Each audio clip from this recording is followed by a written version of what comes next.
quand on est énervé, il faut savoir tout faire. La cuisine, la vaisselle, le fromage, tout. Oui, les docteurs, je vais faire le docteur aussi. Savoir faire les piqûres, tout ça. Savoir tout faire.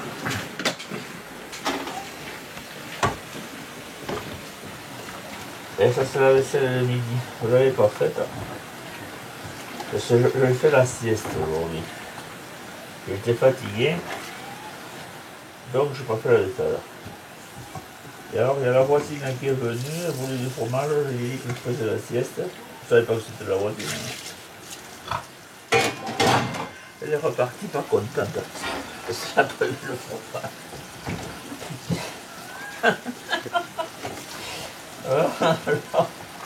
J'espère qu'elle ne s'est pas trop fâchée, moi. Oh, ça se fâche facilement. Elles sont terribles, en fin de saison, comme ça, elles sont terribles. Elles ont plus de patience.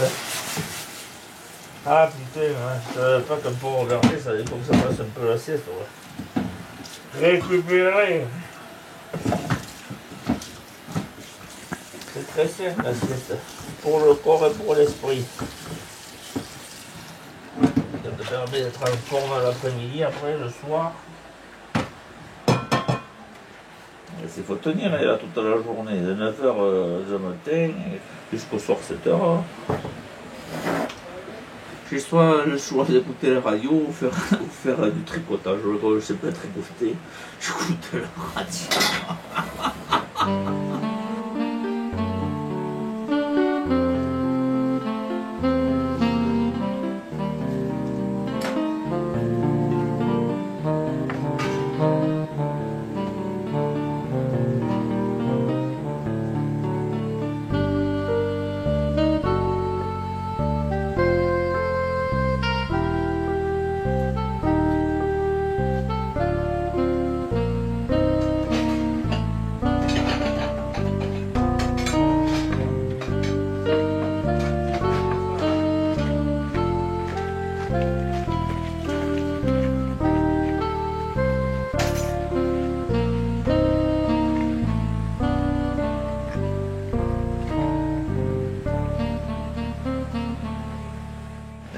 Des clients pour m'acheter le fromage toute la journée. Parce que le fromage, le fabriquer c'est bien, mais après, il faut essayer de le vendre. C'est le circuit de commercialisation qui est délicat. Pour nous, quand c'est une grosse structure, c'est plus facile, hein, tu fais des points de vente dans plusieurs trucs, et puis voilà. Mais nous, comme on n'a pas d'argent, on est obligé de bricoler comme ça. Ouais. Et après, on vend ce qu'on peut. Alors ça reste artisanal, quoi. Et quand, par nature, un berger c'est indépendant, difficile à faire comprendre que si on était peut-être plusieurs à avoir quelque chose, ça marcherait mieux. Ça arrivera peut-être. Je vais à Gavarnie une partie de l'été, oui. Sinon après, je vis en plaine, où ça dépend, là où le hasard me conduit un peu. On vit par avec les moutons. Dans une caravane, par-ci, par-là. Vu le... Bon, après, parce que si j'avais beaucoup de terre, je vivrais chez moi, mais c'est pas possible. Bon, de l'autre côté, c'est une autre vie, c'est plus plaisant de faire un peu comme ça, le nomade. T'as des copains un peu partout. Après, il faut avoir un caractère qui se prête à ça. Hein. Tout le monde n'a pas le caractère pour faire ça. Hein. Parce que si tu veux, t'as pas tous les jours un petit confort. Hein. Alors ici, il n'y a pas de WC, il n'y a pas de... Il n'y a rien. Il y a le lavabo, là c'est tout. Et je dors dans... Ah. Et je dors dans un lit de camp, voilà. Hein. Et je vais au camping. Heureusement que j'ai une gentille voisine, compréhensive, tout ça, gentille voisine. Sinon, ce ne serait pas possible. Il faudrait trouver une autre solution. Bon, voilà. Après, ici, ça fait vendre un peu le fromage. Bon, c'est pas la fortune, mais bon, un petit peu quand même, ça aide. Voilà.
être berger, c'est comme pour être curé, il faut avoir la passion d'abord. C'est pas possible, ça demande beaucoup de travail et pas beaucoup d'argent. Depuis tout petit, j'avais envie de faire un berger. J'ai des moutons, des brebis. J'ai que des brebis, pas de vaches. Ah, les Steve, c'est en plusieurs endroits. C'est au col d'Aubisque, arrête un peu. Voilà. Et après, on est berger itinérant. Et on va de village en village à pied, et on ne fait pas cacher les moutons. Au petit bonheur, la chance, en demandant à gauche, à droite, c'est pas un peu d'herbe, voilà. Bon, avec le temps, on a quelques points fixes, quoi. Des gens qu'on connaît. Bien que certains ont vieilli, ils meurent aussi. Ils disparaissent. Voilà. Et alors, on fait comme ça. Quand on descend de l'estive jusqu'à Noël, on ne fait pas cacher chez l'un chez l'autre. Hein. Et après Noël, eh bien, on a un peu de package. Voilà. On essaye de faire les packager tous les jours. On tient à ça. Parce que les animaux soient dehors tous les jours. Et pour avoir de la nourriture naturelle et fraîche. Ah, on a un peu de terre, mais bon, la plus grande partie c'est sans terre, oui. C'est chez l'autre. C'est le vrai berger, gros, hein, à l'ancienne. Bon, et puis c'est économiquement, c'est mieux parce que t'as pas acheté la terre. Après, pour le travail, évidemment, c'est plus compliqué parce qu'il faut s'organiser. Voilà. Ça implique beaucoup de déplacements. Voilà. Ah, et comme le gasoil est cher, bon, c'est pour nous. Un jour, il y avait les politiques qui avaient dit qu'ils allaient faire, avant la campagne électorale, qu'ils feraient quelque chose pour les gens de la campagne, parce que comme ils étaient obligés de faire beaucoup de kilomètres par rapport aux citadins, qu'ils détaxeraient un peu le gasoil ou qu'ils le feraient récupérer. Pour ceux qui ont une comptabilité, enfin une partie, quoi. Mais comme d'habitude, on voit qu'ils n'ont rien fait. Et du front sur la jamais rien. Hein. Sauf avant la prochaine campagne. On aura quelques promesses et puis c'est tout. Quoi. Aide-toi, le ciel t'aidera, comme il disait.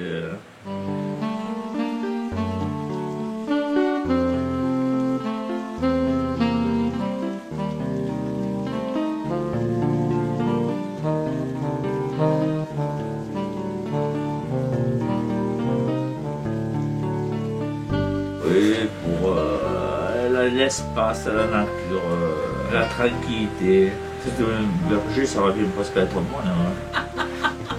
Bien que maintenant, bon, on est comme tous les autres, il faut tenir la comptabilité, tout ça, il faut des trucs qui nous dépassent un peu, nous les bergers. Hein. C'est pas notre passion première, c'est comme si tu avais une entreprise normale. J'ai tout archivé, tout. Il y a ce côté un peu qu'on n'aime pas, tout le côté administratif, je dirais, avec des menaces en permanence. Quand on reçoit des lettres de l'administration, par exemple, on dit si vous n'avez pas fait ça, vous risquez ça, vous risquez ça. Oh, ça ne fait pas plaisir quand on reçoit ça. Mais maintenant, on peut s'en passer, mais on pourrait, mais on ne peut plus. Parce que les prix sont tellement bas que si jamais on ne touche pas ces. On ne se met pas dans le cadre de cette assistance communautaire et financière, on ne peut pas boucler le budget. Parce que les prix sont tellement bas que la vente des agneaux et tout ça, c'est tellement ridicule. Une brebis, si tu l'achètes à la nourriture, ça coûte 3 € par jour. Si tu engraisses un agneau, si tu le vends, il te le vend 100 €. Donc, tu vois, ça fait 100 €, ça fait 30 jours, et après les autres mois, la brebis, elle ne mange pas. Il n'y a plus de sous pour la faire manger. Donc, il faut absolument la faire manger pour pas cher. Hein. Sinon, il ne te reste rien. Voilà. Et les prix n'ont pas bougé depuis 30 ans. Alors, bon, voilà. Et si vous avez par exemple 100 000 euros, il vaut mieux faire autre chose pour une autre activité que berger. Parce que berger, les 100 000 euros, il faut un peu plus. Et ça rapporte pas. La rémunération n'est pas bonne, même du capital, c'est pas bon. Ça apporte une certaine qualité de vie. Voilà. Le contact avec la nature et tout ça, voilà. C'est la nature, c'est déjà tu travailles dehors, alors tu luttes avec les éléments, le soleil, la pluie, le vent. Tu regardes pousser l'herbe, le paysage change tout le temps, c'est ça le rapport à ça, la nature. Tu peux connaître les coins pour ramasser les champignons, voilà. Et puis c'est la vie tous les jours, quand il y a les mises bas, c'est un contact avec la vie, tous les jours. Des choses qu'on a oubliées, nous, parce que si tu veux cantiner quelqu'un, quand on était gosse, j'étais petit, ça naissait à la maison, les enfants naissaient à la maison, quand ils naissent à l'hôpital. On garde ce contact avec la vie. Et la mort, ouais, parce que évidemment, quand il y a vie, il y a mort. C'est une suite logique. Et nous, on essaie de faire un peu de l'économie, la vie, l'amour. De mélange de tout ça. Et il y a aussi l'amour. L'amour, c'est au départ. Parce que si tu l'as pas au départ, tu ne peux pas faire un métier comme ça. C'est impossible. Hein. Voilà. Et dans notre cas, comme des bergers itinérants, il y a le contact avec les autres. Hein. On n'est pas enfermé dans une. On est obligé d'aller au contact tous les jours. Alors on voit l'évolution des mœurs. S'il y a des gens qui sont gentils, ouverts, et puis de plus en plus ils sont renfermés, discrets. Ils ne veulent pas qu'on aille les voir, ils ne veulent pas. Je vais raconter une histoire, c'est marrant. Alors, quand on descend de la montagne comme ça, bon, quand les gens nous voient passer au bord de la route, c'est toujours une fête. Mais ils veulent nous voir que pour l'amusement, peu importe. Alors on passe à pied, et puis un jour, puis le berger, il faut qu'on s'amuse un peu. Tu sais.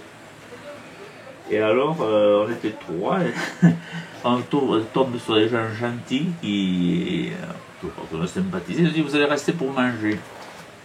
Alors, on fait une petite blague, on dit lui c'est le maire de la commune, et lui là-bas c'est le curé. Moi je faisais voir le curé. Et alors, j'ai dû bénir le repas. On a mangé, on a béni le repas. Celle-là, on avait laissé les moutons dans un petit chat. On dit ça va aller, la mdiole, ça va aller. Et il y avait une haie. Et les brebis se sont mises à manger là. Alors quand on est arrivé à 13h, on était les bienvenus. Et à 16h, on était les malvenus parce que les brebis attaquaient. Il a fallu partir. Et nous, on chantait, on buvait. On avait oublié les moutons. Ils nous ont voulu pour 2 heures, quoi. Pour 2 heures, ils nous ont voulu, mais après, quand ils ont vu qu'il y avait tous ces inconvénients, non. Hein. Les clichés des cartes postales, des métiers comme ça, ils émergent, c'est bien, mais après, ça fout du fumier partout, c'est dégueulasse. C'est moins bien, pour ça, par exemple. Et des petites histoires comme ça qui arrivent souvent. Dans ce métier, il faut rester simple. Et il y en a un bon rapport avec les gens parce que le rapport, c'est des rapports sains, c'est sur la simplicité, on ne se cache pas, on te connaît, tu fais ce que tu fais et on t'accepte comme ça. Hein. Après, il faut être honnête, voilà. C'est le point le plus positif, tu as des rapports qui sont assez directs avec les gens, de par ce métier simple que tu fais. De vrais rapports. Des rapports simples. C'est ça qui est le plus plaisant, je crois. Parce que dans cette société qu'on veut nous présenter, là, tous ces rapports aux choses simples s'effacent derrière les trucs qu'on ne comprend pas. Un système relationnel qu'on ne comprend pas parce que c'est tout à demi caché, on ne comprend pas, on ne sait plus trop où on en est après. Alors que la vie, C'est tout simple. Tu nais, tu te lèves, tu marches, tu travailles. Voilà. Tu essayes d'être agréable avec les autres. Ça vient de ça, de cette énergie, de cette lutte que tu ressors avec la nature. Tu t'aperçois, c'est pas la peine de forcer la nature, ça marche pas quand tu la forces. Il faut composer avec. Et je crois qu'avec les jeunes, c'est pareil. C'est ça l'enseignement. Les jeunes, ils sont comme ils sont, il n'y a personne foncièrement mauvais. Tu peux t'entendre avec tout le monde, mais il faut respecter les limites de chacun. Moi, je crois que c'est ça que j'ai appris dans le métier de berger. Par exemple, quand je vais demander si je vais demander un package, je passe avec quelqu'un ou comme ça, c'est un peu par instinct. C'est quand je vois la personne, je sais les limites qui vont pouvoir être atteintes. Je n'irai pas plus loin. Je vais fixer une limite dans le contact, comme ça je ne vais pas aller plus loin. Avec certaines, j'irai plus loin. Mais au départ, il faut rester prudent. Et ça marche bien. Voilà. On peut vivre comme ça, honnêtement. C'est un monde qui est simple, pas artificiel. Voilà. Je crois que c'est tout. C'est ce qui manque à notre vie d'aujourd'hui, moi je crois, ce rapport comme ça aux choses. Ça peut être très simple les choses. Comme faire dans notre nouvelle société. Moi quand j'étais jeune, quand on faisait aller travailler chez l'autre, ça pour avoir 4 sous. Quand tu avais un patron, c'était un patron simple comme toi, il se mettait à ton niveau. Comme on fait nous aujourd'hui, hein. Il vient un stagiaire ou comme ça, on se met à son niveau. Si le mec, si on a des rapports corrects ou pas, c'est très bien, on finit copain, et si jamais ça marche pas, bon, ou il reste, bon, ça fait un peu la gueule, ou s'il veut partir, il s'en va. Hein. Mais c'est toujours plus agréable de travailler en fraternité. Je crois que c'est ça qu'on devrait cultiver. C'est ça déjà, ça suffit à être heureux. Si tu as des contacts sains avec des personnes que tu aimes, déjà avec ça, tu es déjà heureux. Voilà. Et voilà. Ouais, vivre à Gavarnie, c'est une vie de travail, parce que tu restes à ton poste ici, comme c'est un site touristique. Bon, après, moi, comme je suis que pendant la période de surmenage, les gens sont gentils, on se connaît, mais on se fout. C'est une assez bonne ambiance, oui, quand même. Comme c'est une mentalité de montagnard, tout le monde reste sur ses gardes. Je suis né en plaine, moi. Je suis montagnard d'adoption. Hein. C'est très long pour se faire adopter. Oh, il faut 10 ans pour tu restes quand même un étranger, mais bon, il fait ça.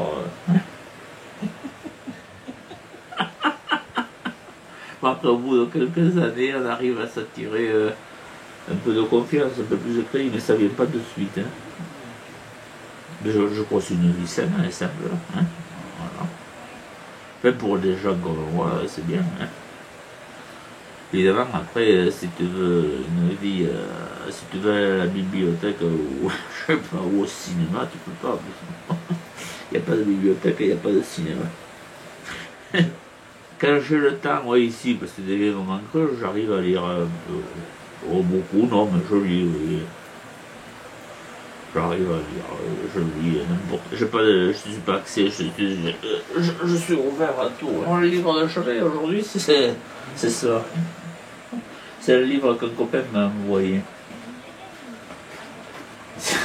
Je dis pas son nom, bon, je peux le dire, c'est Jean-Claude Martinez, ça y est dessus. Hein. Voilà, c'est connu par hasard. Et bon, on a sympathisé, voilà. Bon, alors on se téléphone de temps en temps. Bon, je me suis présenté, je peux le dire, je me suis présenté aux Européennes avec lui. On avait fait une liste des gens simples, avec des idées simples, mais on n'a pas été entendu parce qu'on a des moyens trop simples. Alors, c'est là que j'ai découvert un peu, si tu veux, qu'est-ce que c'était la vie politique, parce que jusque-là, je n'avais pas compris. Et je me suis rendu compte que pour faire la politique, il faut beaucoup d'argent. Et que si beaucoup d'argent, il faut aussi de bonnes idées. Mais bon. Alors, si les gens n'ont pas, n'ont pas eu cette approche comme ça concrète de la politique, ils ne connaîtront. Ils seront toujours trompés parce qu'ils croiront que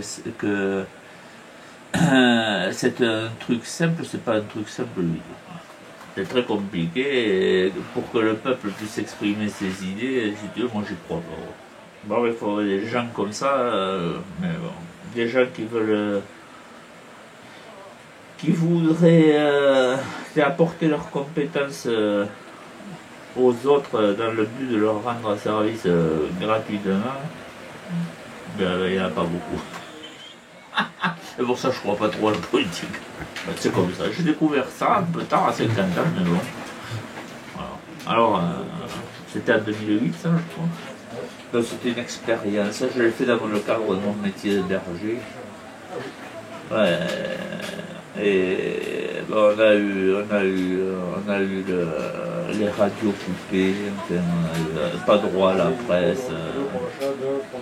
Comme ce Jean-Claude venait d'un parti qui plombe un peu, on a eu tous les accès médiatiques coupés. Sans avoir d'idées extravagantes, révolutionnaires, des idées normales, juste pour un accès simple à la vie. C'est tout ce qu'on avait demandé. D'être un peu écouté, quoi.